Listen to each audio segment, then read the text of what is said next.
To continue my lecture for +1 arts political science, and the name of the chapter is constitution, why and how.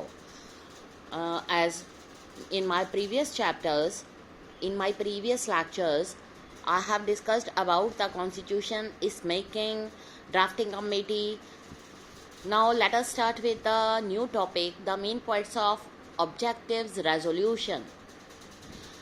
As we know that जो India है it is an independent sovereign republic. Second, India shall be a union of erstwhile Britishers जो हैं उन्होंने India को territories को अपने under करके रखा था. इंडियन स्टेट और कुछ अदर पार्ट जो हैं outside British India and Indian states as are willing to be a part of union. Because जब ब्रिटिशर्स हमारे इंडिया को छोड़ के गए तो उस टाइम प्रिंसली स्टेट्स थी और सब ये चाहते थे कि वो इंडिया की यूनियन टेरिटरी के अंदर रिजाइड करें. टेरिटरीज जो हैं forming the union shall be autonomous, ठीक है, and exercise all powers and functions of the government administration except those that are assigned to और वेस्टेड इन द यूनियन. जितनी भी पावर अथॉरिटी ये है सॉवरन एंड इंडिपेंडेंट इंडिया की और इसका कॉन्स्टिट्यूशन है shall flow from the people. All people of India जो हैं shall be granted and secured. क्या सिक्योर किया उन्होंने? Social, economic, political justice, equality of status, opportunities, equality before law, fundamental freedom of speech, expression, belief, faith, worship, associations, action subject to law and public morality. जो minorities हैं, backward tribal areas, depressed classes, other backward classes, उन shall be provided adequate safe guard. ये सब कुछ हमारे constitution में दिया गया था क्योंकि इसके बनाने से पहले एक मेन रेजोल्यूशन लिया था. ऑब्जेक्टिव्स रेजोल्यूशन जो था ये उसके पॉइंट्स हैं. Territorial integrity of Republic and its sovereign rights on land, sea, air shall be maintained according to justice and law of a civilized nation. Last point, the land जो है would make full and willing contribution to the promotion of world peace and welfare of the mankind.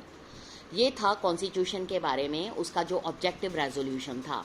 Next है institutional arrangements of the. इसमें constitution में arrangement of institutions of government जो है उसमें balance रखा गया. जो बेसिक प्रिंसिपल्स थे, government must be democrated and committed to the welfare of the society और द पीपल. जो कॉन्स्टिट्यूशन असेंबली है उसने लॉट ऑफ टाइम जो है स्पेंड किया बैलेंस द वेरियस इंस्टीट्यूशंस. और हमारे जो वेरियस इंस्टीट्यूशंस हैं गवर्नमेंट के वो हैं executive, legislature and judiciary. All are adoption of parliamentary form, federal arrangement जो कि गवर्नमेंटल पावर्स के बिटवीन में इसको डिस्ट्रीब्यूट किया गया. हमारी जो गवर्नमेंट है बेटा वो सेंट्रल लेवल पर भी होती है, स्टेट लेवल में भी एंड लोकल गवर्नमेंट भी होती है. जो ये 3 ऑर्गन्स हैं गवर्नमेंट के जिसको लेजिस्लेचर, एग्जीक्यूटिव एंड जुडिशरी कहा जाता है, इसके अकॉर्डिंग गवर्नमेंट की जो पावर है उसको हमने आगे डिफरेंट सेक्शंस में डिवाइड कर दिया. जो हमारे मेकर्स थे कॉन्स्टिट्यूशन के उन्होंने कॉन्स्टिट्यूशन को बनाते टाइम ये नहीं देखा था कि जो स्टेट एंड सेंट्रल गवर्नमेंट के बाद भी अगर अगली गवर्नमेंट होगी तो वो कौन सी होगी. तो उस टाइम कॉन्स्टिट्यूशन मेकर्स ने इंडिया को 2 टायर फेडरल गवर्नमेंट बताया. तो लेकिन उसके बाद जाकर हमारी 3 टायर गवर्नमेंट बनी. नेक्स्ट उसमें ये है कि जो अलग अलग चीज़ें हमारे इसमें से ले गई हैं, प्रोविजंस वगैरह अडॉप्टेड किए गए हैं कंट्री के, वो बैग ऑफ बोरोइंग नाम जो कॉन्स्टिट्यूशन को दिया जाता है वो इसलिए है क्योंकि कॉन्स्टिट्यूशन मेकर्स ने ब्रिटिशर्स टाइम पर ही अपनी कंट्री के लिए अलग अलग जगह से अपने डिफरेंट व्यूज़ कलेक्ट किए थे और उसको अपने कॉन्स्टिट्यूशन में रखा था। स्टूडेंट्स, ये था हमारा chapter constitution how and why. ये आज यहीं पर हम फिनिश करेंगे। उसके बाद हमारा अगला चैप्टर स्टार्ट होता है rights in the Indian constitution, यानी कि जो फर्स्ट चैप्टर है कॉन्स्टिट्यूशन हाउ वाई के बाद अगला उसकी लिंकिंग जो है वो है rights in the Indian constitution. जो कॉन्स्टिट्यूशन में डिफरेंट फंडामेंटल राइट्स दिए गए हैं, हमारी लाइफ में उन राइट्स की बहुत ज़्यादा इम्पोर्टेंस है। विदाउट फंडामेंटल राइट्स जो लाइफ है ऑर्डिनरी पीपल की वो इम्पॉसिबल हो जाएगी। इसमें कुछ चीज़ें बताई गई हैं। इन 1982 during the constitution work for Asian games, government जो है उसने एंगेज किया फ्यू कंट्रीज़ को।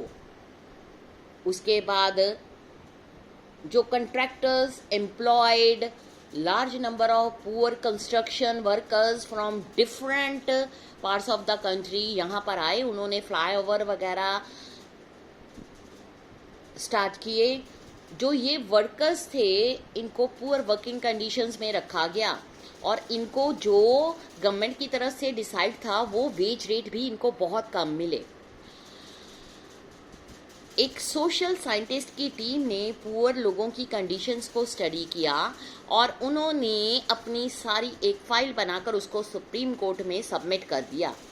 उन्होंने ये आर्ग्यू किया कि जो employing a person in work for less than minimum prescribed wages, तो इट इज ए बैगर और फोर्स लेबर। ये वायलेशन है फंडामेंटल राइट्स का, राइट अगेंस्ट एक्सप्लॉयटेशन। कोर्ट ने इस प्ली को एक्सेप्ट कर लिया और गवर्नमेंट को डायरेक्ट किया कि इंश्योर करें जो 1000 ऑफ वर्कर्स हैं उनको प्रिस्क्राइब्ड वेज वर्क मिले। नेक्स्ट है मैकल लेलोंग, 23 इयर्स का था जब उसको अरेस्ट कर लिया गया। जो रेजिडेंट थे चुबरी विलेज ऑफ मारागोन डिस्ट्रिक्ट असम। जो मैकल था was changed of causing grievous injuries.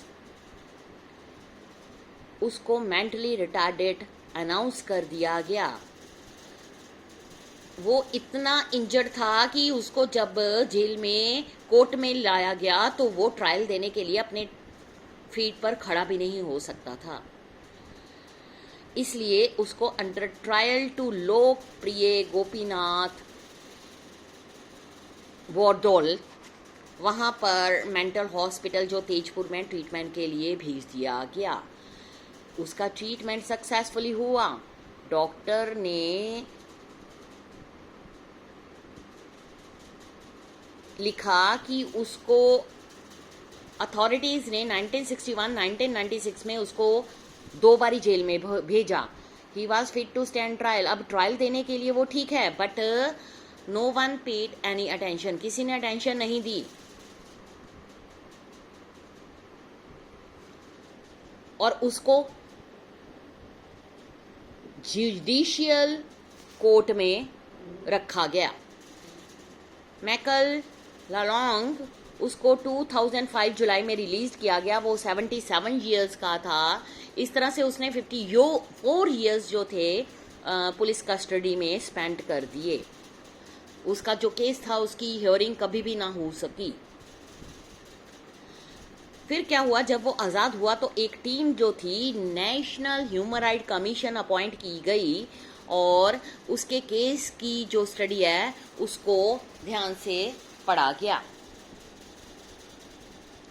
क्योंकि मैं उसकी सारी की सारी लाइफ वेस्ट हो चुकी थी। उसके लिए जो प्रॉपर ट्रायल होना चाहिए वो ना हो सका। हमारे कॉन्स्टिट्यूशन में सिटीजन को राइट है लाइफ एंड लिबर्टी का। इट मीन्स हर सिटीजन जो है उसको फेयर एंड स्पीडी ट्रायल देने का पूरा राइट है। बट इस केस में when rights granted by the constitution are not available in practice, ये जो एग्जाम्पल्स हैं बच्चे, ये हमें कॉन्स्टिट्यूशन में जो फंडामेंटल राइट्स हमें ऑर्डिनरी सिटीजन्स को प्रोवाइड किए गए हैं उसके बारे में बताया गया है। यहाँ पर एक स्टार्ट होता है बिल ऑफ राइट्स। ऊपर जो मैंने अभी आपको 2 एग्जाम्पल समझाए हैं बिल ऑफ राइट, इसमें importance of having rights end of actual implementation of rights के बारे में बताया गया है, और वो भी एक डेमोक्रेटिक कंट्री में।